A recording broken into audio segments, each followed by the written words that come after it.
Hey, welcome to the Star Wars Unlearned podcast. My name is Josiah Shuett, and I'm joined by Nathan Hawley. What we're doing is we're looking at Star Wars from the perspective of its creator. So we're turning off our fan brains and really just trying to uncover the story that Lucas is trying to tell. We're in the middle of our series on the Phantom Menace, where we explore the filmmaking, the history, the mythology, and everything else that Lucas and his team used to bring this first chapter of the Star Wars saga to life. So join us as we dive in and unlearn what we have learned about the Star Wars story.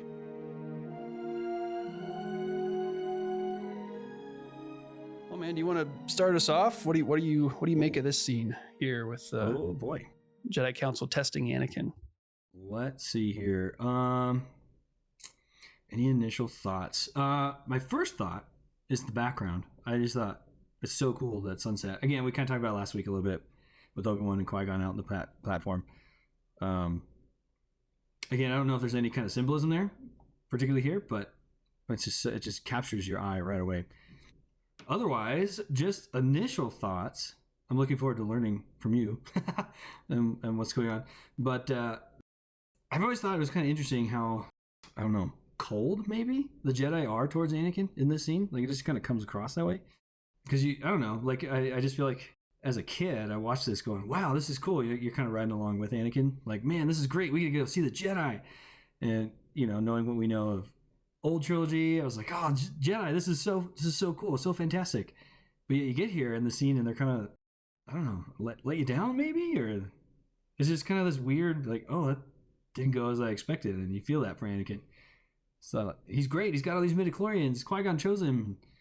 The Jedi are kind of like, yeah, I don't know. You're kind of old. I'm sensing some fear, and you know, of course, we know if you know the bigger story, you see the foreshadowing here.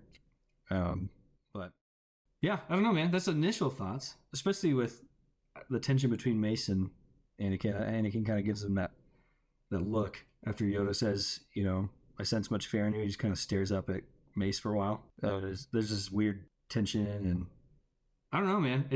The tension between Mace and Anakin, I feel like, starts here. Now, as I was watching Revenge of the Sith a few weeks ago, you know, when Anakin leaves at the conference call, basically in the middle of the movie, Mace kind of rolls his eyes as Anakin leaves, just like, ugh, that guy. You know, you just kind of feel that tension. So I don't know. That's just me rambling, just telling you my thoughts, but I have no idea what George intended. That's what I do every day, or every time we do this. So yeah.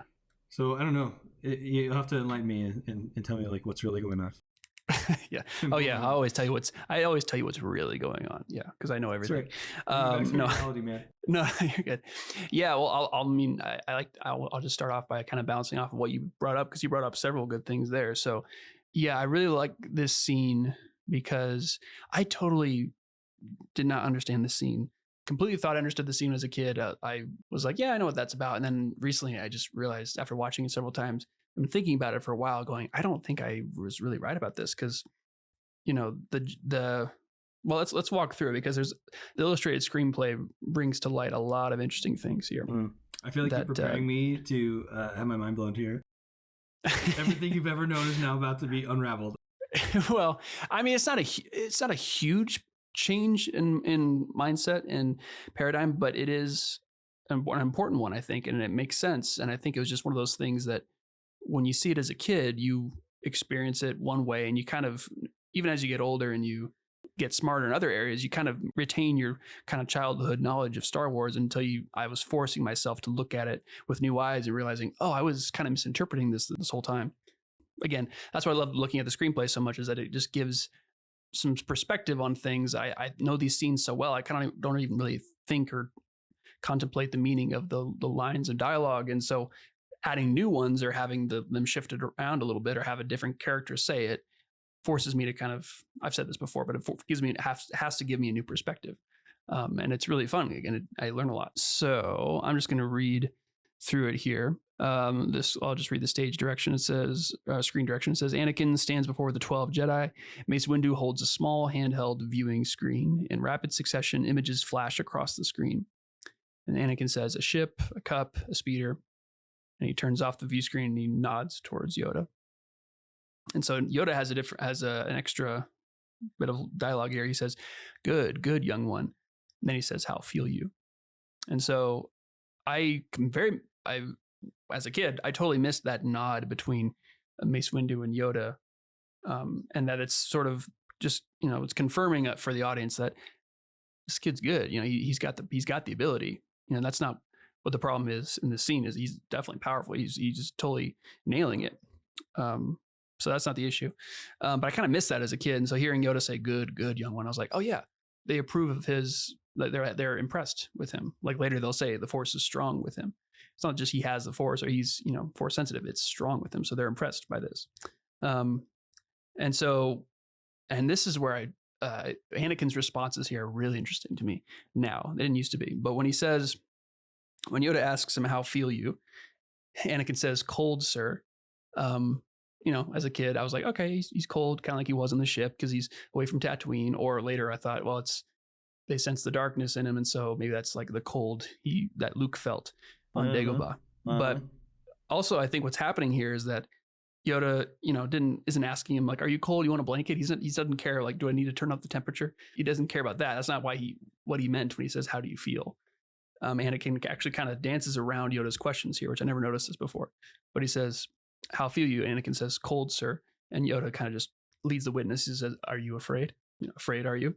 And Anakin says, no, sir. And then in the script, Mace Windu says, afraid to give up your life? Anakin says, I don't think so. And then Yoda says, see, and it says Anakin hesitates for a moment. And then Yoda says his line, see through you, we can. So for the longest time, I thought that the problem that was happening in the scene was that Anakin was afraid and the Jedi didn't like that. They're like, oh, okay, this kid's got a lot of fear in him because he's old. He's already grown attachment to his mom and all that. And that's true. But the problem they have here, after looking through the script and reviewing that scene, is not that Anakin is afraid. It's that he won't admit it. And it becomes really apparent here in the rest of this scene in the screenplay. That's why Yoda says, see through you. We can't you can't lie to us, dude. We know that you're afraid. Just admit it. And Mace Windu says, be mindful of your feelings. Be aware of what you're actually feeling. Don't present something that you're not actually feeling in the moment. Man. And Ki-Adi-Mundi, mind brings blown. it up. Okay. Well, maybe it is a mind blow. For me, it wasn't cool. It was just like it's a slight difference, but then again, I'm like, oh, I totally thought the scene was about this, but it's just slightly off and it changes a lot. It has a lot of repercussions down the road because then Ki-Adi-Mundi says, your thoughts dwell on your mother. Anakin says, I miss her. And Yoda says, afraid to lose her, I think. And that's when Anakin, and I like the little, in the screen direction here, it says, it's not a screen direction. It's what is this called? I should know this. This is screenplay nerdy stuff and no one cares about Josiah. Stop talking. Hey, someone. Anakin said, in parentheses, it says a little angry. Anakin says, what's that got to do with anything? So again, Anakin just kind of evades the question. He's like, why are we talking about me being afraid? Because it's like we talked about earlier that Anakin hates it when anyone calls him out for being less than what he thinks he is. And whenever anyone perceives a flaw in Anakin, he's always like, nope, I'm good. I'm fine. I'm not afraid. Fear is bad. I'm not afraid. And of course, the Jedi, especially Yoda, doesn't have a problem with the fear. Like, in Dagobah, I won't fail you. I'm not afraid. You will be. You will be. That whole test with the tree. He's like is dealing with fear and all that. So it's not Jedi is allowed to feel fear. And of course, I kind of knew this as a kid, but I never really put these thoughts together.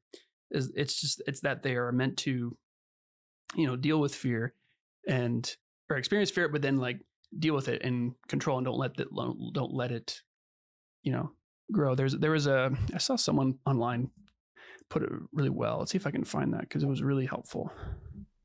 I have all kind of thoughts running through my head right now. Well, it's, Jedi should embrace their fears and then overcome them. Being a Jedi means accepting, confronting, and mastering your emotions, not repressing them. It's not like you shouldn't feel fear ever. It's that you shouldn't become the master of it. You shouldn't let it take over you. And that's exactly what Yoda says. By the way, the person I'm quoting is David Talks SW Star Wars, and he's got a lot of cool stuff. He's over on Tumblr if anyone wants to check him out. He's got a lot of cool thoughts on Star Wars in general. But let me get back to the illustrated screenplay here because we get to that wonderful line where Anakin says, "What does that got to do with anything?" And Yoda says, "Everything." like, because fear is the path to the dark side. Fear leads to anger. Anger leads to hate. Hate leads to suffering.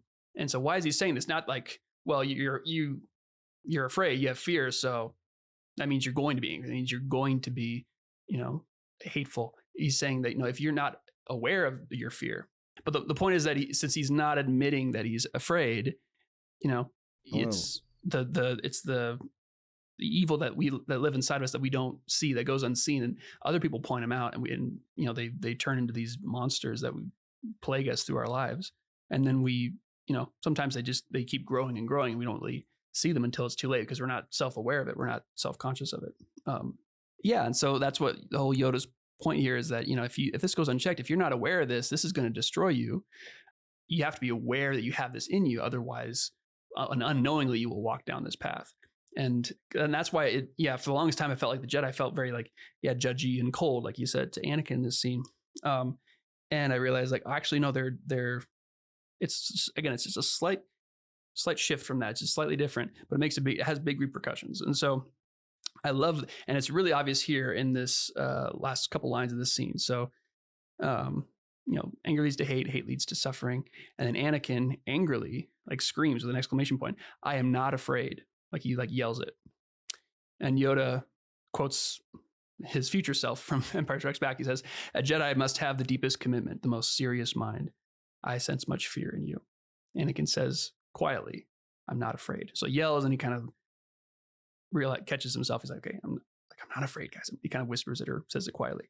And so after he says that quietly, then Yoda says, "Then continue, we will." And so I just, interesting. So it's very different. So what are your thoughts about that? Just hearing that new or the original version of it, because that totally changed a lot of my thoughts on this scene when I first read that. Yeah, it makes me never want to speak again because I don't know anything. No, dude. That's whoa. No, that's amazing. I totally misinterpreted everything. This is why exegesis is so important, right? That's amazing, and it just totally lines up with everything we've been talking about with Anakin. I mean, I never even saw that my entire life. Watching these films I don't know how many times I've seen this, hundreds of times. Never caught that. This goes way back to when we first introduced Anakin. How you brought up that point, he just constantly has this image of himself, maybe is the way you put that. And if anyone contradicts it, he gets really mad. I never really thought about that. It's wow, that's so huge, and it just come to see that here come into play again. Wow, it's a button for Anakin. That perfectionist self picture he's got. But the thing I was thinking of, I was really thinking about this. Well, okay, there's two things. One is just how much that resonates with us as humans. That's just so cool. Drop the mask, be yourself, and just the dangers of hypocrisy and kind of overinflating yourself, or, not accepting your struggles. I mean, that's so huge. I mean, just as a pastor, that's a huge theme of the scripture. You live in freedom by confessing your sin to get help and overcome it. Jesus forgives that when we confess it and admit it. The pride comes in when we say, "No, I don't have a problem," right? So, I mean, that just resonates with everybody. It's so much better to get help, bring this out, right? But so that part's super cool. But the second part is I'm really thinking about this whole concept of are the Jedi even supposed to feel fear? There's a couple reasons for that. Number one, I was thinking of the Yoda arc in Clone Wars, where he has to come face to face. He kind of has to learn the same lesson he's telling Anakin here, where the Force priestess is "You thought we didn't have anything to teach you, but really you had to come face to face with the fact that you do have a dark side." And it's only defeated when you acknowledge it. Again, confessing that rather than ignoring it. So it's a pride, humble thing for Yoda too. But then I was thinking of Vader in Empire Strikes Back, how he tells Luke, you've controlled your fear. Obi-Wan's taught you well, that whole idea of there is this idea you're supposed to control your fear. I don't know. So this is all new. I'm really processing this. I'm just processing out loud right now, but trying to reconcile that.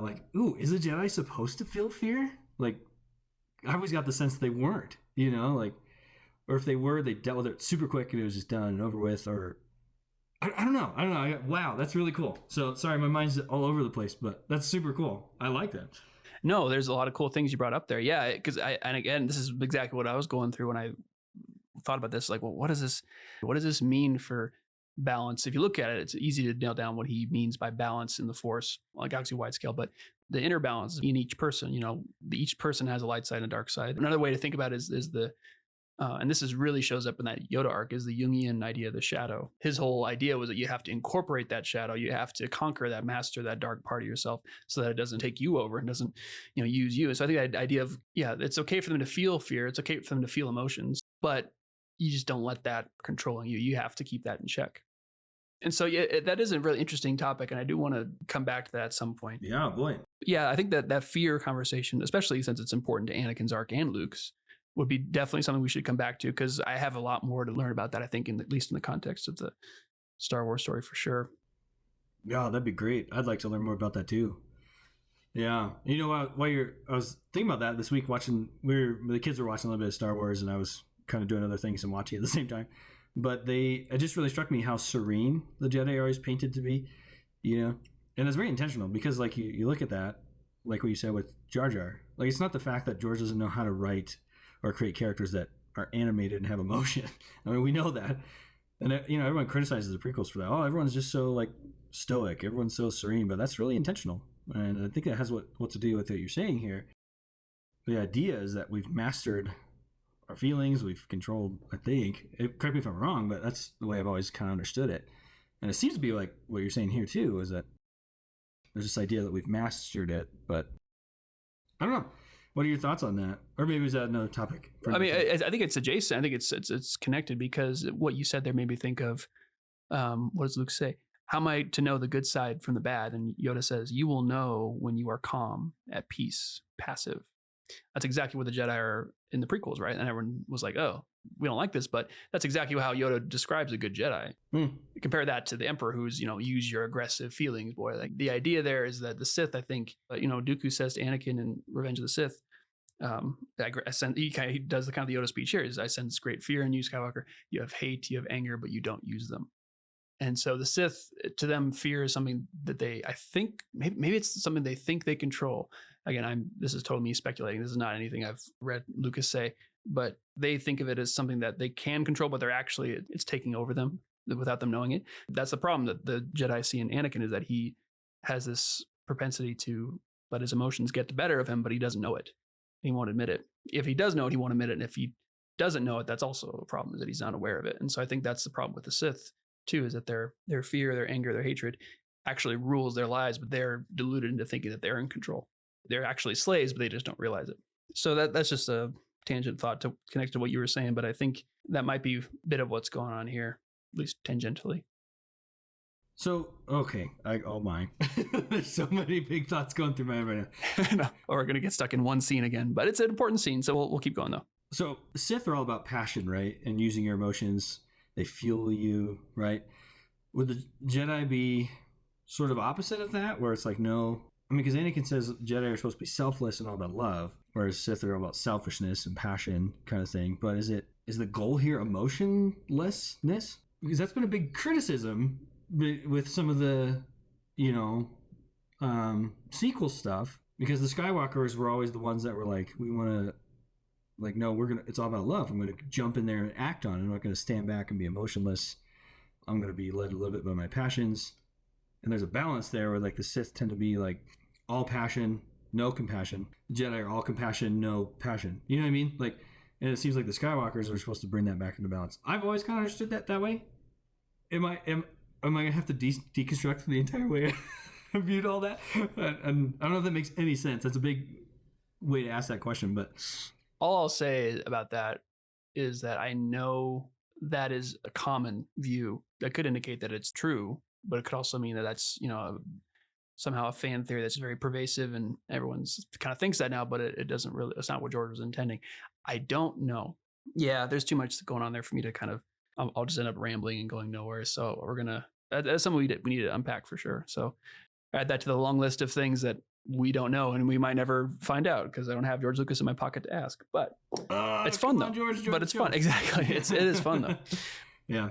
I would love to know that. And I think it would be good for us to nail down because I think at least for me, I'm kind of struggling because I've always thought of like, I think it all comes down to what does it mean to be in balance, You know, what does the Force imbalance mean? Because I'm struggling with that idea. You know, like for example, the prequels, I was always under the impression, and now I'm not so sure, that the Jedi were flawed in certain ways. You know, like they weren't perfect, and so that was sort of why they were taken out, and then eventually Anakin brings everything back in balance. I don't know, but I'm just thinking of that with like Yoda and looking at his arc, how he's, you know, episode 2. We'll get to this, which I have a lot of questions on, but how the, you know, our ability to use the Force is diminished.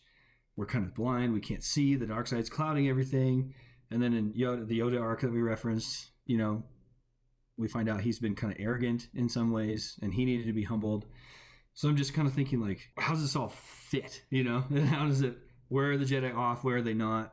I always had my thoughts, but now I'm like, I don't know. Everything's in question. Yeah, welcome to my world now, dude. Yeah, but it's fun though, because and I know for sure that the Jedi they're not meant to be seen as like cold, and like that was a very popular theory, and I definitely subscribed to this for a very long time, just till very recently, that the prequels are about the failure of the Jedi, and that they fail Anakin. Like the Jedi fail at a lot of things. They fail to see Palpatine coming. They fail to keep, you know, their role in the Republic as peacekeepers. They just, you know, there's a war and they have no choice. They have to fight in it, but they could have fought that, but people, they're just going to let planets get destroyed by the separatists, and so they really didn't have a choice. So there's a lot of things that they fail on, and George does state certain Jedi failings. He says they're blind and they're arrogant. He definitely confirms that, but they don't fail Anakin. That's the thing that I think I had wrong.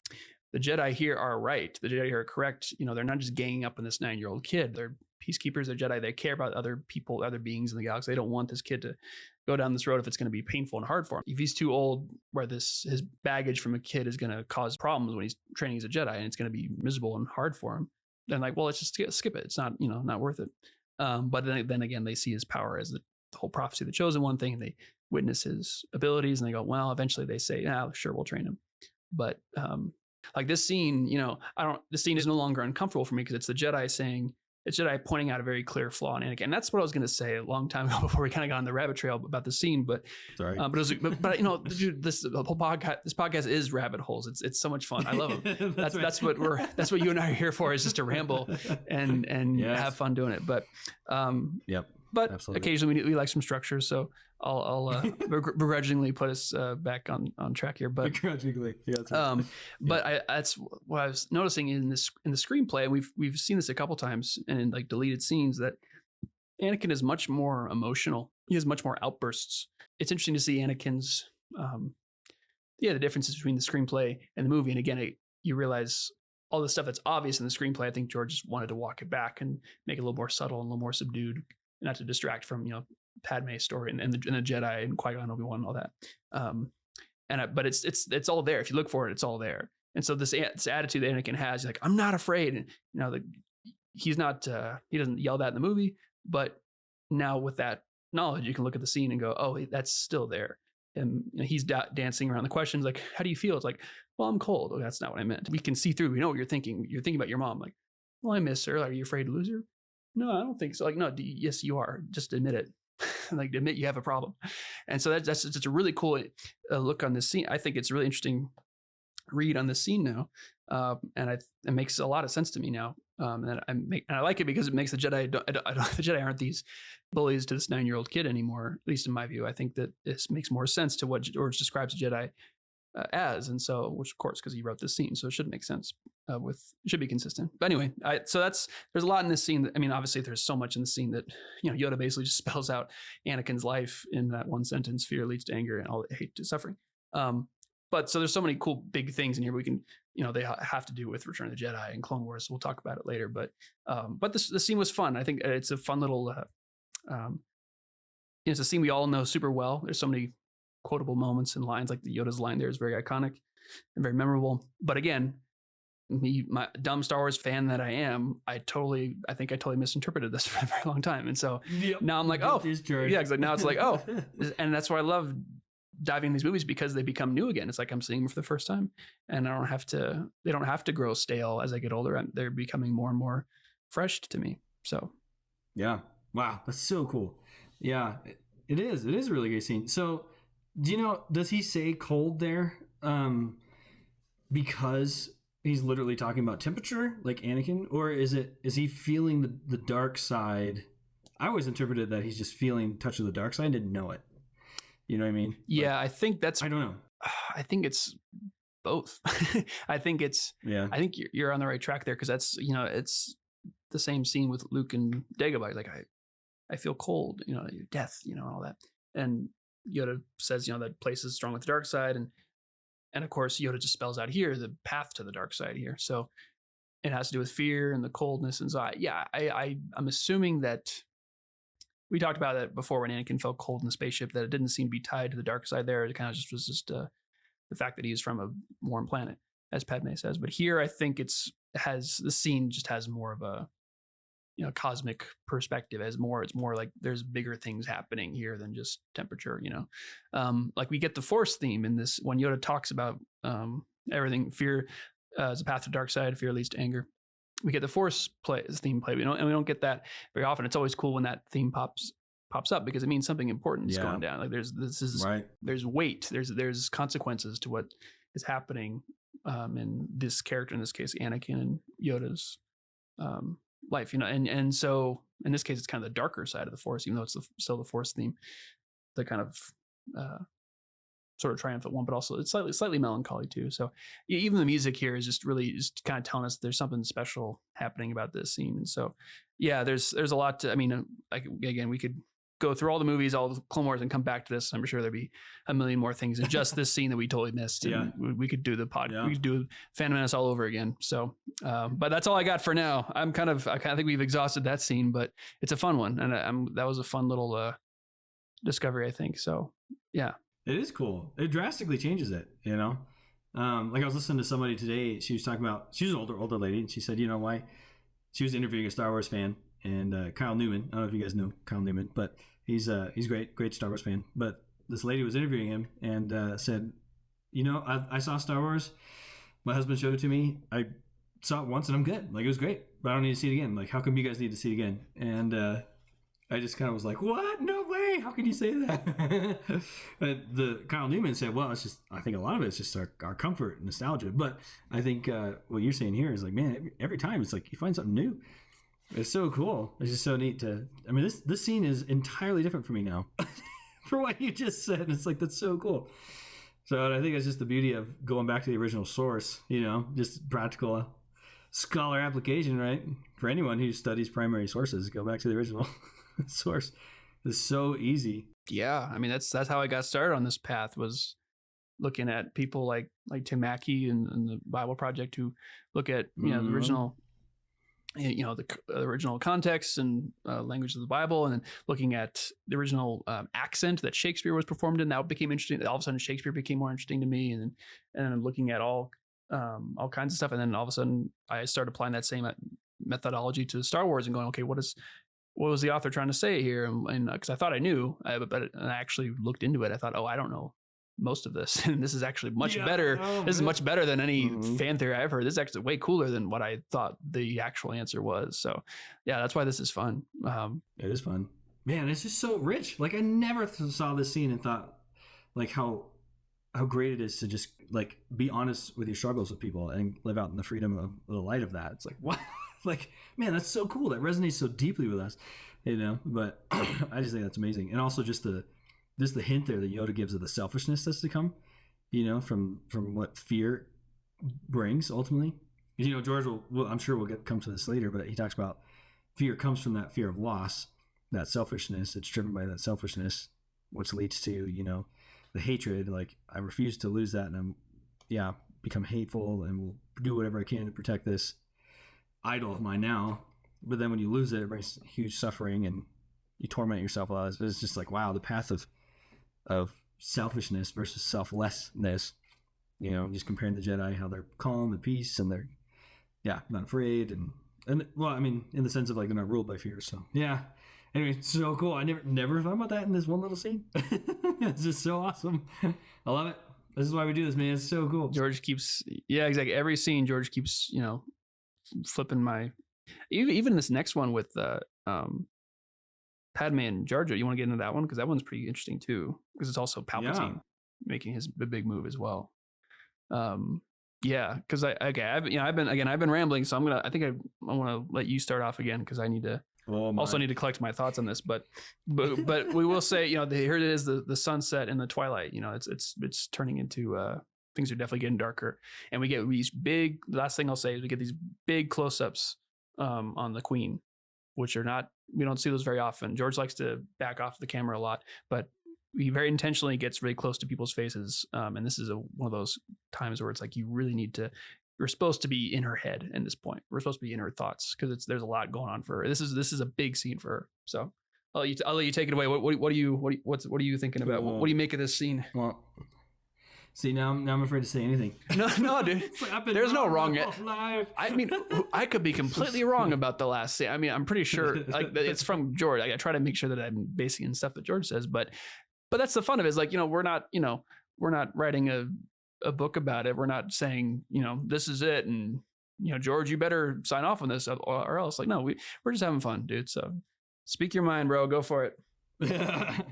Yeah. Well, and that really is the importance of doing this kind of work, right? Is just getting to know and learn what the author intended, and that's why it's so important. Otherwise, we can make anything say whatever we want it to say.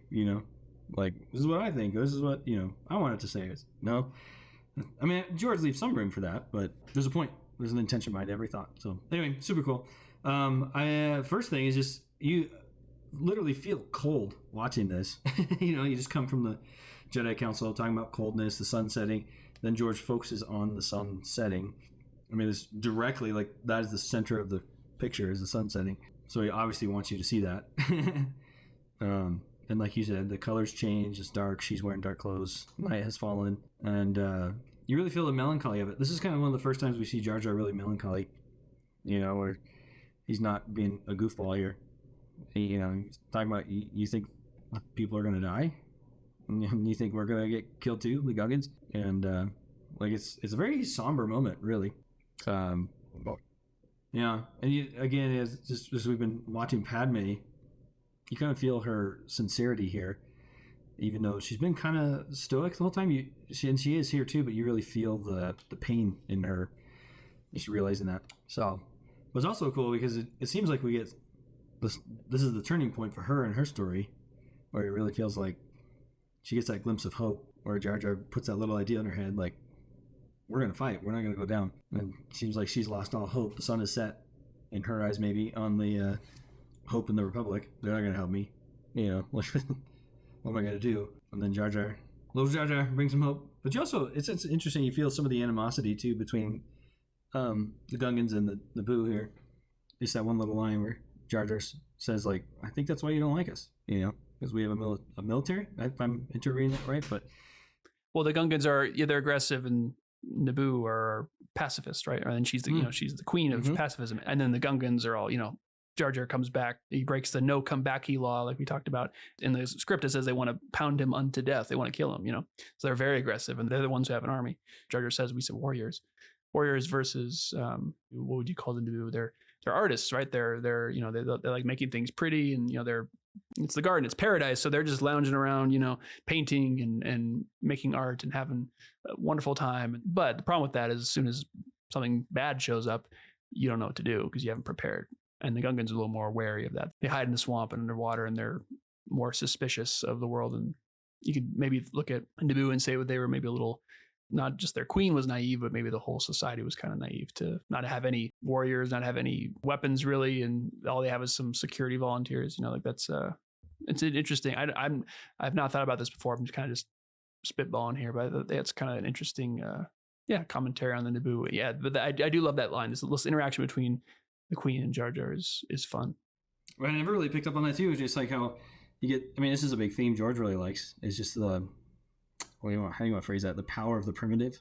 The Ewoks that defeat the big organized empire, and it's the Gungans who defeat the organized, powerful machines of the Droid Federation or Trade Federation. And it's a big theme here. And also a big theme, like how you said with pacifism versus activism. That comes up several times in Star Wars, especially in the Clone Wars. That'll come come up several times. But well, that's Padmé's story, right? She starts out a pacifist, and she becomes an activist. She becomes the person who takes action and takes control, and this is the scene. It happens in this scene, and like I love how you pointed out that everything's like dark and cold in this scene, because I think this is the only time I don't know if this is true, but it's one of the only times we see the handmaidens, and I didn't really notice this until, again, I read the screenplay where it says, so Queen Amidala is staring out the window with Jar Jar. The lights of the city shimmer before them. I don't know how to say this. Irte, I don't know, Irte, and Sabe, who's I think Keira Knightley. They stand near the door. So when we see Palpatine and Panaka walk in, there's the two handmaidens, but they're wearing this very, very dark, like heavy hooded cloak. They're not wearing their kind of orange, outfits. I don't know if we see them in that at least maybe in like one other scene or one or two other scenes, but it's usually we don't see them that. We see them in their bright orange costumes. But of course, that wouldn't visually be appropriate for this scene because, as you say, George is painting here with these cold colors, with these darker tones, and he's trying to convey a sad, somber mood. And even the reds of Palpatine's apartment where they're staying is a little more muted. It's a little more maroon. It's a little darker, and it's like someone forgot to turn on the lights in his apartment, or it's like he's got the mood lighting going on, But anyway, so just this setting of the stage, as you correctly pointed out, is very, very dark and somber, and it's so it's funny that Jar Jar does kind of start out grimly on a kind of macabre note, but it's funny in the screenplay here. And I'm just Mr. Screenplay. Sorry guys, I'm a one trick pony, but it's just, again, it gives different context. But Jar Jar, the scene starts out with Jar Jar saying, "Misa wonder why the gods invent pain, or the gods invent pain." Wow, that's deep. So he's kind of just musing. I know, it's like, Jar Jar just musing on these really like wow. And then Amidala says, "To motivate us, I imagine." And then Jar Jar says, "Used to thinking used to people gonna die." And so that's when that part starts. That's huge. Wow, that's really deep. I know, right? It's like, whoa, okay. Now it's like everyone in the theater watching that movie is now going, why did God invent pain? And then so he's like, actually, we're going off on the wrong mindset. We need to get focused on the story. But it is interesting, and I like that Jar Jar. You didn't use the word more, but I can't remember what word you used. It was a good one that I can't think of because your brain works better than mine. But but I will say, like, Jar Jar, he's still like, she's clearly going through it right now, and she's like staring out the window, and he still kind of has that childlike aspect. Maybe this is how I see it, is that he's kind of like kid asking like the inappropriate question at the wrong times, like, dude, not right now. Like it's not the best thing to bring up right now. Like, by the way, your people are dying. It's like, yeah, I know. Like, but it doesn't bother her. Clearly, she's not like upset by it. She's just kind of in her own world right now. And but it seems, again, kind of like the childlike thing where he's just says something that's everyone else is thinking, very obvious, but everyone else wouldn't want to say it because I don't want to be rude, but the kid just has no filter. They'll just say it. So he's like, "You think your people are going to die?" He's like, "Wow, okay, we're going to talk about that." But she deals with it gracefully and peacefully. And it's also this interesting. This I can't talk. This interesting is also seen. Whoop, let's strike that, reverse it.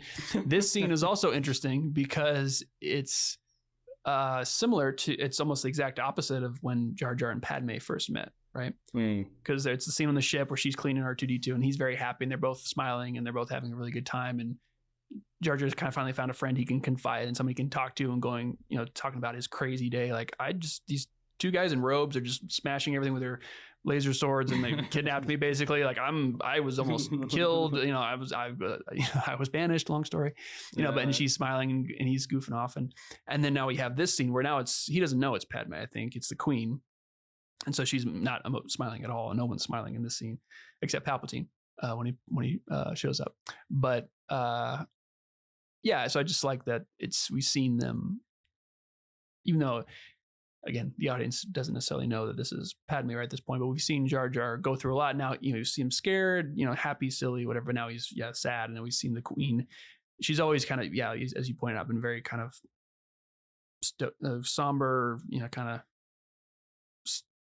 of slightly sad looking. But this is like when you really zoom in on the face, you can really see the tiny little, or maybe it's the lack of movement in her face. It kind of you like, wow, she's depressed. She's got nothing. There's no life. Again, she kind of has that corpse like look. She's in black. She's got the white paint. She doesn't really have that, doesn't set off the red of that dress of life, as we like, let's say when she was the queen, when things were still good. Now it's the dress of death that she's wearing, and that white now looks like a pale like mask of death kind of thing. So I just really like that.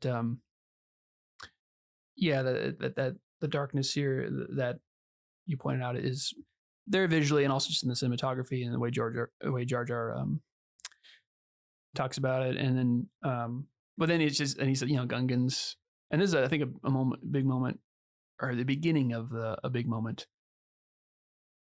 It's the beginning of a mindset change, not just for the queen, but for all of Naboo and the Gungans, where Jar Jar says Gungans get pasted 2-way, and she says, I hope not. So she doesn't hate the Gungans, and she has sympathy at least for them, if nothing else. Hopefully it's more than that, but she has at least sympathy.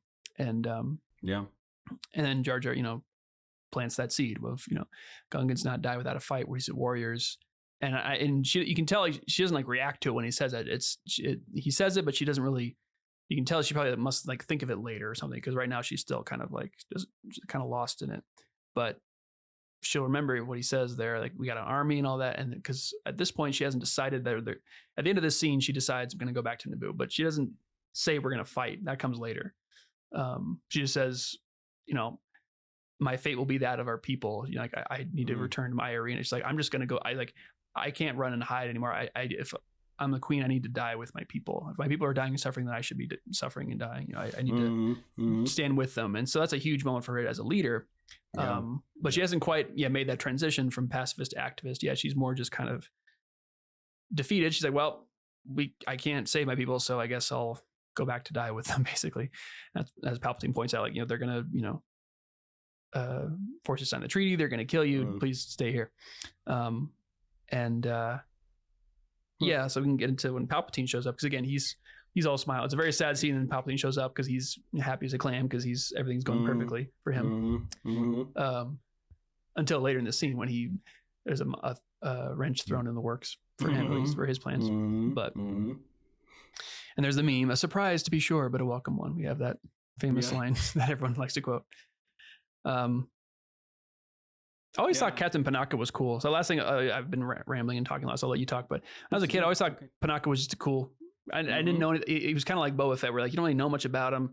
He's like one of those mysterious Star Wars characters, but he wasn't like super powerful or super cool. But I always just kind of thought he was, I don't know, like maybe it's just his costume I liked. I don't know. There's something about him that was kind of cool. He had a cool vibe to him. Anyway. Yeah, I agree. I've always liked him too. I'm glad you brought up the robes and the handmaidens, because I was noticing that too. I have actually paused on that scene where it really reminds me of the royal guards from Palpatine's guards. The royal interesting. Guards. I don't know if that's supposed to be that way, but it's very similar. Like they're standing on both sides of the door. Palpatine comes through. They're in their flowing robes. Point. So I have no idea, but I was wondering if there was a connection to that, because we haven't really seen them in that robe. I don't think. Maybe we have. I don't know, but it hasn't been prominent. But it seems to really set the stage. Like it almost looks like they're mourning. Yeah. I don't know if that's what George wanted, but it kind of looks like that. And I also was thinking about when Jar Jar mentions the army. You see Amidala raise the eyebrow. She's like, "Oh right, good point. I forgot about that. She does. React a little bit to that. Good point. It seems good save. Thank you for catching that. There's a little bit of a click there. Yeah, it's true. I wonder. Yeah. Interesting. I wonder. Yeah, I forgot about that, because I can see that shot in my head. Good point. Yeah. So at least I don't know. I don't know what George was thinking, but at least something clicked there. Where she's like, "Huh, okay." Yeah. Well, I know George. It's interesting because I know George has said that she hasn't made the decision at this point in the story. She hasn't made the decision to fight yet. But but you're right. She does clearly react to Jar Jar's line there. So maybe so she's reacting to it like there's something there. Like, what can I? Maybe she hasn't thought about like, well, they could fight for us, or maybe the Gungans could fight instead of us. Right? Maybe there's something going on there, but she hasn't decided to take responsibility yet and be the leader she needs to be. But that's a good point. That's a good call, because she does react to that, because like as I pointed out, but apparently didn't pay close enough attention, is that every little movement she makes on her face is important because it's in that huge close up and you really get to see what she's thinking. Except I forgot about that part. So good catch. Well, and I can see that. I mean, I can see that she hasn't made a decision yet, but it's just kind of an extra like piece to the puzzle now, you know? Yeah. She's still like, like maybe she had resigned herself to go and suffer and die with people, but that changed things a little bit. Okay. Well, I'll think about that. Yeah, I don't know, man. That could certainly be the case, but so tell me about the significance of like the super up close shots then. I mean, is it simply just to feel the emotion there, or like what's the goal? Yeah, well, in cinematography, basically, there's this idea that, you know, a close up is there so you can see what they're thinking, see what they're feeling. Because obviously, in a wide shot, you can't tell. Like, you can't really have a conversation with someone who's really far away. You know, that's, think about like when you think about intimacy in a relationship with someone, when you're, the closest your face ever gets to someone is usually your wife or your husband or your significant other or your parent when you're a kid. Because you're going to kiss them or you're yelling at their face, you're screaming at them. Like, it's like very intense. Whatever is happening there is very a big deal between the two of you. And so to create that similar bond between an audience and a character, it's often a good idea to have a close up of them either arriving at a decision or being very emotional or whatever their arc is and whatever their journey is in the scene. If you want the audience to connect with them, to identify with them, then you just fill the frame up with their face. And it's also there's just a fashion of filmmaking that says that close-ups are, the norm for a lot of movies, where you just every shot is a close-up a lot of the times. Nothing wrong with that. Then nothing wrong with shooting things in a wide shot a lot of the time. It's just you just get different effects from it. And I think, clearly in this scene, George wanted to really, again, get into the head of Amidala, you want the audience to empathize with her and feel for her. But an interesting thing is that this is kind of more of a psychological thing, but it's connected to filmmaking and choosing your shots and choosing your staging and blocking. Actually, Dave Filoni talked about this in a Star Wars convention. He did a little Star Wars film school little talk that I found on YouTube or found online. It was really interesting because he basically just related all the tips and tricks and or maybe it was the cinematography of Star Wars or something like that. It was called, but basically he just talked about how George was teaching him and his team how to make Star Wars and what decisions they're making visually based off of older movies, or since it was Clone Wars and animated, George Lucas leaned a little more towards anime inspired stuff with Clone Wars to differentiate it from the movies. So within that, he talks about how when a character is looking straight at you, that's the most, like as you and I are right now over this Zoom call, we're looking right at each other. I can see both your eyes. I can see the symmetry of your face. I can see everything. I'm getting as much information, whatever information your face is giving, I'm getting all of it. And then you have like the 3/4 where you kind of turn to the side a bit, and this is where a lot of acting is done in animation. A lot of characters are in this position, like a sorry, this is a podcast. I can't show visual thing. I gotta remember. but when you're like a 3/4, your head's like turned 3/4 to the side, where you can still see the far eye, but you can't see the ear, and the nose is kind of obscuring part of the face, and the mouth is like foreshortened, and so that's a good. It's not too intense, this is like looking directly at the lenses can be very off-putting sometimes for an audience. So you rarely have a character looking right down the barrel.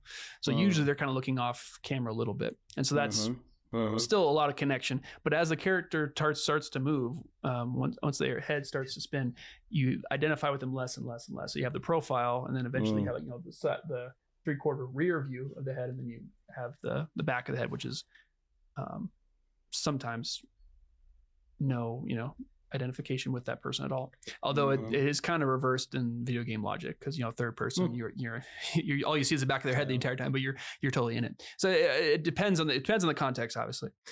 So I think it's interesting that in this scene George chose to shoot her in profile in a close-up. So the close-up is giving us a lot of information, but not everything. She's still kind of with withheld from us a Wow. little bit because of that profile. We don't get to. She's not looking at us. We're not getting as much information from the face as we could.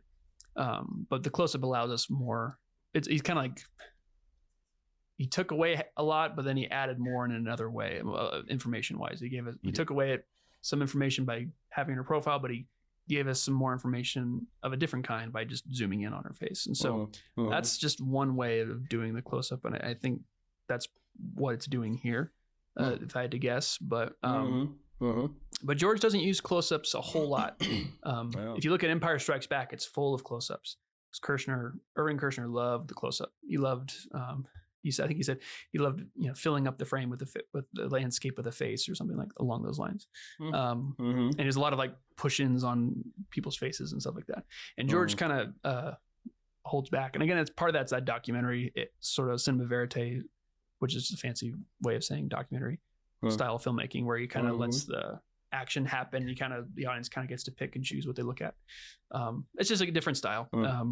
Spielberg has a very similar style as well, although he has a lot of cool close-ups. It all depends on the situation. But in this case, I think that's what that close-up is meant to do, is to draw us in, but also kind of make us wonder, what is she thinking? Like, I want to know what she's thinking, because that's all I'm looking at is her face. There's nothing else in the scene really in the shot for me to look at, but I'm not getting everything. What's going on in there? So it's a sort of like intense curiosity, because you can't look away. You're really interested, but you're still unsatisfied. You're not quite sure what's going on, what the wheels are, how the wheels are turning in her head.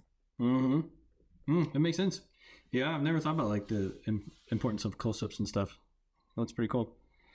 Thanks. You brought that up, and I was curious on why he does that. So yeah, nice. So I feel like this is the turning point in the movie. Would you say so? Because it feels like the sun goes down. Everything changes, like this is what it's all been leading up to this point. We got to bring the queen to Coruscant, and now she's here and it failed. So it's just like, well, now what? And I feel like from here on out, major shift. Yep. Would you say so it's the beginning of the third act? Absolutely. It's the end of the second act. And so that's where everything is,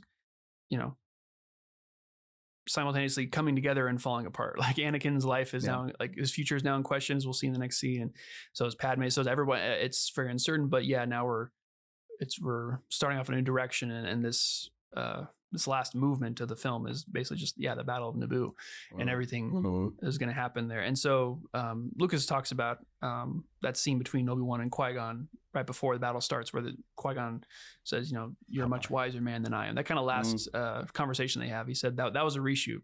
You can tell because that horrible wig Ewan McGregor is wearing bothers me every time I see it. I'm like, I always thought it was weird as a kid. Now I know it's a wig. I'm like, I can't unsee it now.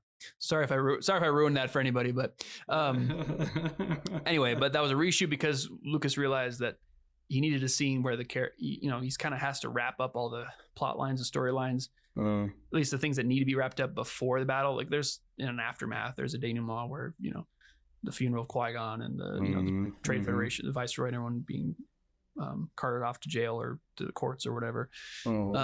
But stuff that has to be, loose ends that need to be tied up before the battle, such as Qui-Gon and Obi-Wan's relationship. George wanted to make sure he hit those marks, and so he wanted to make sure he nailed that down. So and wasn't ambiguous about it. So he put that scene in there to make sure that they got the sense that they're still friends. That they're disagreeing about Anakin, but Qui-Gon believes in him, and Obi-Wan does trust his master, and he is going to, it sets up why he, takes over his responsibilities at the end of the movie, why he trains Anakin, because of the love for his master. And because they were kind of they're kind of bickering at the next couple scenes, because Obi-Wan's like, the boy's dangerous, and Qui-Gon's, get on board the ship, you're done. And so it's kind of like, I don't know about that. George does a very similar thing in Attack of the Clones, where the first time we see Anakin and Obi-Wan in that movie, that was a reshoot as well. Again, because the horrible Ewan McGregor wig is how you spot him. Because in the next scene, his hair looks totally different. But in that scene, you see Obi-Wan and Anakin kind of being friendly and joking around, and you can see that they're that they do like each other, they do care about each other, they've been in a good place. but just this new situation that they're in Attack of the Clones with Padme, that all of a sudden starts causing problems between Obi-Wan and Anakin. So it's to establish that it's not that Obi-Wan and Anakin have been fighting this and been on each other's nerves this whole time, that they hate each other from episode 1. Fast forward 10 years, the whole time they hated it. No, they were doing well. They have a good relationship. It's just that Anakin, with his mom, the dreams of his mom, the death of his mom, with dealing with Padme again, and Palpatine's influence and all this stuff that's happening, that starts to mess with Anakin in really unfortunate ways in Attack of the Clones. So that's what that scene did, was he needed a scene again to show the good feelings between the master and apprentice, so that you weren't left with this bad taste in your mouth. Especially with Qui-Gon's death, it's like, oh man, couldn't they, have said "I love you" before? Like, oh man, I care. You're my master. I'm sorry. Before they die, you would have wanted that as an audience. So, and he realized that. He recognized that. So that's why he put it there. So this last act is wrapping up here. This last one we've been watching. The second act is getting wrapped up here, and it's a turning point, as you said, and so things are getting kind of, the loose ends are getting tied up, and we're getting prepared for something else, big, action extravaganza, right? The Battle of Naboo. So that's what the third act is. So yeah, you're right in saying this scene is a turning point for the Queen, for Padme's character. The next scene will be a turning point for Anakin, a lot of these scenes, the characters, have a huge change in responsibilities. Jar Jar becomes a general, right? Like, where'd that come from? And all these things kind of happen right before Padme's the Queen. All these things, happen right before the battle. All these crazy, like, what's happening? Like, the pieces are starting to fall into place. So that's cool. Yeah. So now that I took an eternity and a half to answer your question, please continue. No, it's all good. It's all good. I was wondering about that. It feels like a big shift, and I never really put that together with darkness coming down, the hope sort of fading, but but here's the turn. I find it interesting too. Like, I don't know if we've seen Panaka yet have real emotion other than it's kind of somber, but here he comes in with Palpatine just as happy. He's announcing it like, "Hey, Senator Palpatine's been nominated to replace Valorum." And I don't know if we see him like that again or what, but he's on board. He's pretty excited. Yeah. Well, he probably sees it as, it's hope for our planet, right? Like, well, if Senator Palpatine's nominated, he's the senator for Naboo, so obviously they're going to get help. Yeah, it's true. Panaka he gets upset with Qui-Gon on the ship earlier in the movie, but he doesn't really get, doesn't show too much emotion. He's just a soldier. He just gives off that kind of soldier vibe, right? Just like the no nonsense, down to business. Same thing with Captain Typho, kind of in the next movie. I feel like he has a little bit more of a, Revenge of the Sith. He's like, he's like concerned about Padme when she goes to Mustafar and when she's on the landing platform, and he shows that he cares about her in that movie a little bit more. He gets more of a chance to show emotion, I guess, than Panaka does, but but it's similar. I mean, they're supposed to be the same character, right? I think that's right. In episode 2, it was supposed to be Captain Panaka, but I don't think he didn't want to return, because the movies are, for some reason, he didn't come back, and so they just wrote a new character that's basically this exact same person, but became Captain Typho. I think that's right. That's what I heard. Well, I always wondered. Yeah, nice. I like Panaka better than what's his name? The other one you just mentioned. Typho. Yeah. Typho. Yeah, thank you. But I actually see a lot of him in Clone Wars. Actually, a lot more than I ever thought we would. I guess it makes sense because he's her like chief bodyguard. So every time we see Padmé, we're going to see him. But yeah. Okay, nice. So let's see here. Just going scene by scene. All right. Here's my next big question. All right. You should be able to answer pretty easy, but. Oh wow! Okay, no. Now I'm definitely gonna fail. Now that you've made it, like, this is gonna be so easy for him. Softball, easy out, and then nope. I'm gonna whiff. Right. I know. Go for it. Man. I'm ready. I'm ready for the punishment. Yeah, that's right. So Padme says, who else has been nominated, and Panaka says Bail Antilles of Alderaan, and Anli team of Malastare. Okay, so Bail Antilles. Who is that? Is that another Bail? Or was this a mistake, like that became Bail Organa? Yeah. Or is this like a team, like it's Bail and Antilles? And I wondered, this is how nerdy I am, because we have Bail. I mean, they're of Alderaan, right? So we got Bail and Organa, but then Captain Antilles, who is Bail's captain.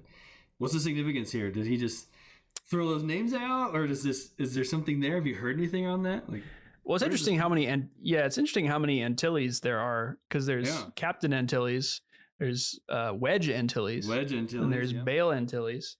And so I kind of think, George once said that Skywalker is like Smith. It's like a very common name in the galaxy. So to me, like, well, if there's going to be a Smith in the galaxy, it seems like it's Antilles because it shows up everywhere. But so I think the last name, because there's so many different characters with that last name that don't seem to be connected, I don't think there's any significance to the last name really. Now, well, here's the thing. So I talked about this, I think, in the Senate scene when we discussed that one. There is a deleted scene of a guy. It depends on, I think he was originally called, I could be in this timeline wrong, but I think he was originally called Bail Organa. Right. The idea is he's supposed to be Leia's dad, because you look at the footage, like they're kind of wearing like the white Leia like episode, A New Hope Leia's sort of dress, and he's the one who kind of in the archive books, right? Yeah. And so I think he's referred to. I think he's been, that guy is still in existence in canon or in both any version of the Star Wars brand, whether it's the Disney version or the original Legends. I think he was eventually, either in both cases, I think he's incorporated into the canon as just a senator from Alderaan. Yeah, and so obviously that scene wasn't used, and then I think that character who he would have been was recast with Jimmy Smits. So obviously, I think he was intended to originally be Leia's dad, but now he's not. So I think George was probably. I'm not sure if he was setting that up, if he came up with that decision when he got to episode 2, or by the time this movie was released, that they left the name Bail Antilles in there because he thought, oh, that'll be Alderaan. Of course, Bail, Leia's dad never was named in the original trilogy, so we wouldn't know for sure that was him. So I don't know. Maybe he just liked the name Bail and gave it to the next. I don't know a whole lot about that. I just know that at least at the time of filming, that the guy he's referencing, the guy Panaka's referencing, is that guy from that deleted scene. And it seems like they were hinting that was supposed to be, if not Leia's dad, that he was, high up in the Alderaanian society, whether like a senator or politician kind of thing. Gotcha. Okay. Yeah, I'm looking at that picture now. I forgot about this in the archive book. Very regal. But yeah, you can see the guy or the lady there, very, very similar to a Princess Leia look. Right. Yeah. Yeah. So I was curious to the history behind that, because it doesn't explain it in the book. Like, what was the original thought? Was Bail Antilles supposed to be Bail Organa and kind of morphed into that, or are they just two separate guys? Or I don't know. I have to look into that. Dad, or something like that. Yeah. Just kind of wondered if you knew. Or I always thought it was really weird. Yeah, I don't know. I mean, I remember looking into it a long time ago when I first found that deleted scene and going like, wait, Bail or first hearing that name, or maybe it was both, but going, yeah, Bail Antilles, Bail Organa, they're both from Alderaan. What's going on here? Both senators. I think at this point it's just, I don't know, it's the senator before Bail Organa takes over, I guess. Gotcha. And as the story stands now, but yeah, I don't know. I'd have to look into it. My suspicion is that there's not a whole huge rabbit trail there. Otherwise, I think I would have probably stumbled across that the first time I looked into it, but I don't really remember what I saw. So maybe I'd find something interesting. I have to look back at it again. But okay, that was a question I've always had. So thanks, man. I guess we don't really know. I kind of whiffed. Yeah. I called it. I said I didn't really have an answer. But there's only so much you can do if there's not really much labeled somewhere. Yeah, true. There, but yeah, exactly. Yeah. Again, these aren't my answers. I'm just, if it's George didn't say it, wasn't written down somewhere, then I have to do a lot of detective work to try and construct an answer for you. But that's right. Yeah, well, I appreciate it. And I'm trying to think. We don't see Ainley team anytime, right?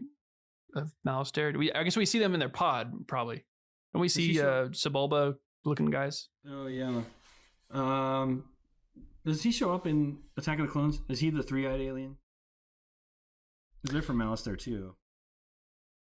No, is it right? Wait. The honorable. Why am I thinking of Alistair concurs. Wait. You know? Yeah. Am I wrong in thinking that the Dougs are from Alistair? Oh no, you're not, because they are there too. I mean, you see that whole Clone Wars. Okay, that's okay. Wow, I totally thought I was. That's right. Okay, I totally thought I was confusing those, because I remember actually I another chance for me to correct something that I said a while ago. I said with such confidence as if I knew it was right, and of course it was absolutely wrong. So again, you should never take everything I say with the biggest grain of salt you can find. That's right. You said we were talking about Sebulba, and you said, "Oh, he's from Alistair, right?" And I said, "No, he's from Pixelito." Oh yeah. Which I took to mean a planet, but actually it's a city on Alistair. So you were right, and I got the name right, but I thought it was a planet. So I always thought it was a planet this whole time because of the script that announcer in the pod race, he says the name Pixelito, and I thought, oh, that must be his planet. Anyway, so. He is from Alistair. That's right. Okay, so yes, the Dougs are from Alistair, and so are the I don't know what they're called. The three guys looking dude. The three because during the Senate scene, like what he said something. The delegation from Alistair concurs with the honorable something representative. Yep. Yeah, that's what it is. Okay, but I could have sworn. Don't we see Dougs in the Senate though? I could have sworn we see. Okay, they are there, and they have their own little pod. So, okay, interesting. So it must be kind of like, because Jar Jar becomes a representative for the Gungans for the Naboo. So it might just be like a similar situation where they're, except he doesn't get his own pod though. But yeah, it's they must share. I don't know anything about that. I guess I don't know anything about Alistair. Anyway, maybe they're on different planets or something. But I think what's important to note story wise from the fact that they point out a guy from Alistair was that. In the previous scene in the Senate, we saw that Alistair was siding with the Trade Federation. So it's likely that whoever is, corrupt and, a dirty politician is propping up them as the nominee because they're under the payroll of the Trade Federation, like everyone else, kind of thing. Right. And then everyone who's good is, and so the idea is that hopefully most of the senators are appalled by this corruption, appalled by this lack of action from Valorum and the weird, the shadiness of the Trade Federation and Alistair, that they're going to vote for Palpatine, which of course is what happens. But so I just thought it was interesting that he, even though they were, he's on the side of the people who are like, no, these people are claiming to be invaded and that they're dying and suffering. No, we need to investigate. Like the fact that guy still got voted in or got nominated. Is just like, wow, it still shows you again the corruption. Like clearly these guys are shady, but people still, someone's paying them probably under the table to do that. But, yeah, I was thinking about that. How interesting it'd be to hear the story somehow about how Palpatine got himself to this point and what he did. Yeah, it'd be interesting. All the Phantom menacing he's done there too, but. Yeah. Well, you get I get a sense that, like you said, like we saw in the screenplay where Valorum, that deleted line where he says, Palpatine, you were my friend, but you betrayed me, kind of thing. You get the sense that like Palpatine, this is not the first time Palpatine's orchestrated things like this to get himself higher up, on the echelon, or get up to the higher echelons of power on the planet of Naboo. So, it will be interesting. Interesting to see if George has any backstory for that. One day, maybe his notes will be released or something, and we can read all that. That'd be cool. But yeah. Then we'll do another podcast and be like, we were wrong on so much stuff. Yeah, exactly. Actually, George, don't release those because I want people to think we're somewhat credible. Yep. Humility. No, who cares? Yep. It's still fun. Yeah, it is fun. I love it. So then it's interesting to me too. Just as I'm kind of watching the scene here, I like Palpatine's just exuberating confidence and arrogance here. I will be Chancellor. It's such an emperor line, just straight Palpatine. I will make it legal. It's like the I will. Yeah, exactly. Yeah. He just lays back, on that couch like, yep, I got this. Mm-hmm. Yeah. So it's interesting. Do you have any other thoughts on the rest of the scene? I'm just kind of looking at the dialogue here as we go. But yeah. So let's see. Palpatine trying to manipulate the Queen still. yeah, again, another interesting line of dialogue that was omitted from the final film was Palpatine says, I feel confident, or this part is in the movie, but the last part isn't. He says, I feel confident our situation will create a strong sympathy vote for us. And as he sits down and kind of smiles, I will be Chancellor. And he finishes that by saying, I promise you. So extra confident there at the end. But that was cut probably just for time. But yeah, Amidala is just kind of, she's kind of like in a daze still. She's kind of like, wait, what? Okay, I don't really care anymore. Who else has been nominated? I don't trust these guys.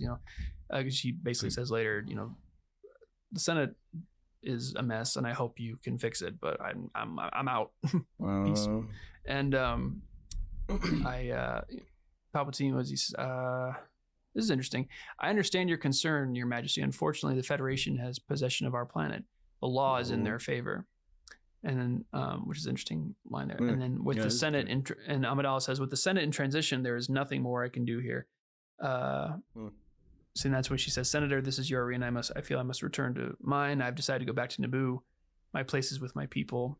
He says, go back. But Your Majesty, be realistic. You would be in danger. They will force you to sign the treaty. I will sign no treaty, Senator. My fate will be no different from that of our people. There's Padmé. Yes. That's Padmé. Exactly. That's we love right there. Yep. There's the birth of Padmé. That's someone who's gone to Tatooine and seen slavery and seen all the horrible things, seen what her planet could become if nothing's done, and knowing if nothing else, like if I can't fight it, I'll just, I'm going to go back and be with. I'm not going to, be the queen hiding in the palace. I'm going to be on boots on the ground, hang out be there with my people, whatever they go through. Like my fate will be that of our people. Yeah, it's such a great line, such a great leader line, right? Yeah. Like, that's what you want from your leader. Yeah, boy, exactly. And this is great. The scene, because right there, like I've never noticed before. Like, that's Padmé. Here she is. That we'll know for the whole rest of her life. But also, this is one of the only times that we see Palpatine taken off guard, right? Where he gives that look of like, "What did you just say?" Yeah. I feel like that, and when Luke does not cave into killing Vader and Return of the Jedi. I feel like those are the two times where Palpatine kind of gives this like, what did you just say? Look, Yeah. Where he almost looks caught off guard. Pesky Skywalker family is always throwing Sidious off from mother to son. Yeah. There's a moment in, and this isn't, I guess ideally this would have been in the Clone Wars, but there's a moment in the comic. I think I showed you those comics, the Darth Maul ones. There's a moment where Anakin is actually the one to break the news to Sidious that Maul survived. And there's this like moment where Palpatine is Anakin doesn't talk to Sidious. He talks to Palpatine in his office. And Palpatine kind of goes wide-eyed for a second or two and goes, what did you say? Who was the Sith Lord? And of course, that's right after that is when he goes and, Sidious goes himself to get rid of Maul. So there's only a handful of times, when Sidious is thrown off, and it happened a couple times in this movie. At the beginning when the Jedi were sent, and then when Amidala becomes, he says like this is a strange move for her. It's too aggressive, or an unusual move for her. It's too aggressive. Yeah, it's like she's like, who is this? Like, what happened? What did you see while you were away? Like, well, she saw the right stuff. She saw Qui-Gon and Shmi and Anakin, and saw these great examples of people taking action and taking responsibility and sacrificing, the safety and the or whatever they prefer, their comforts, going out of their comfort zone to do what was right, and being active. So you're right. This is her turning point, and it's the beginning of the next few scenes. We just see Padmé just kind of really become the queen we would want to see. She's been dressed like a queen. She's kind of been underneath the facade of the queen, but she hasn't really been acting that great. Like she's been kind of powerless, which is not what you think of when you think of royalty. You think of power, and so Padmé really takes charge and does what's right because she was, she had a good teacher, Qui-Gon, and she saw the potential in Anakin. Shmi, she was inspired by, and So like you said, this is the turning point for her. It's fun. It's fun to see. It's also interesting, her line there that says, it's clear to me now that the Republic can't function. Like, she's abandoned all hope in it. Which, again, I wonder if that is a tie back to the sunsetting. In her view, like, there's no hope here. I can't I hope you can fix it, but good luck. I gotta go back home. You guys are no help to me at all. Yeah, well, again, that's kind of her costume. Like you said, this whole scene is darker in tone, so it's still kind of had that kind of defeatist mentality. It's like, well, Republic no longer functions. I'm gonna go die with my people. Peace, and like she's still, and she's not quite that despondent and hopeless, but she still wants to fix fix the situation, but she just doesn't know how, and so but she definitely knows it's not with the Senate. And she knows that this is a lost cause, and it's a big blow for any kind of help that they're going to get. And there's no official help that's going to come their way now. So she's got to if not give up, she's got to find another alternative. And so that is, like you said, the Republic no longer functions. It's nighttime. Everything's getting dark. She's in the dark outfit. And it's just, as an audience, we don't know what the solution is yet. We just know that things are not well. Things are not going great. And we're kind of with Palpatine at this point as an audience. We're like going, "What? They're gonna kill you. They're gonna make you sign over control of their planet, and the Senate's gonna allow that for some dumb reason, and then but it's gonna backfire. And then they're gonna kill you. Like we don't know if we probably think the governor is dead at this point. If we didn't know better as fans." Because last time we saw him, his life was being threatened, and the Gungans are being attacked. So it's like there's no. Why would you go back to Naboo? It's stupid. It sounds. It's like, why would you put a boy in a pod race? That's why would you risk this 9-year-old's life? It's dumb. She's acting much more like Qui-Gon, and much more like a Jedi. So. And a Skywalker. Like the first time we see that's her first real Padmé line, I'd say, in this movie or in the saga. I will sign no treaty. She's like, no. Yeah. Let's see, finally see that stubbornness of like, nope, I'm not going to do it. We don't really get that up to this point. A few times she's been like, I don't approve, like I don't like this. And she'll say a little bit of what she's thinking, but here's the line, Yeah. It's really cool. Yeah. There's this line here where, Palpatine obviously says, "Please, Your Majesty, stay here where it's safe." And in the movie, it cuts to, "It is clear to me now the Republic no longer functions." But in the script, it said, he says, "Please, Your Majesty, stay here where it's safe." And she shoots back. She says, "No place is safe if the Senate doesn't condemn this invasion. It is clear to me now." She kind of elaborates on why the Republic no longer functions. And so, again, not necessarily, probably a little too on the nose, so you cut it back a bit. But still, it's just nice to see, how clearly she's seen what's going on here, like how much of a problem that is if the Senate can get this so wrong. Like, these people are being invaded, they're dying, they're starving, and the Senate's like, well, we can't really. The way we've set things up is actually we're allowing that. It's like, well, okay, time to tear everything down and start over again. Obviously, that doesn't happen, but everything just gets torn down in Revenge of the Sith, and the thing probably gets fixed ever. But at least, again, we take the right step. She's making the right move to kick Valorum out and try and get someone else, but she knows that that's going to take. What she said, the courts even take even longer to decide things. Like, everything is just gridlock and nothing's helping. So just seeing her say, nowhere is safe. If the Senate can't deal with this, then, sitting around is no more safer than being there in the line of fire. Like, there's just no hope at all. It's just delaying the inevitable. So with no hope as far as the Senate is concerned. So going forward, that's a nice, again, very Padmé, very, it's like everything we might be on the wrong side. We're questioning everything.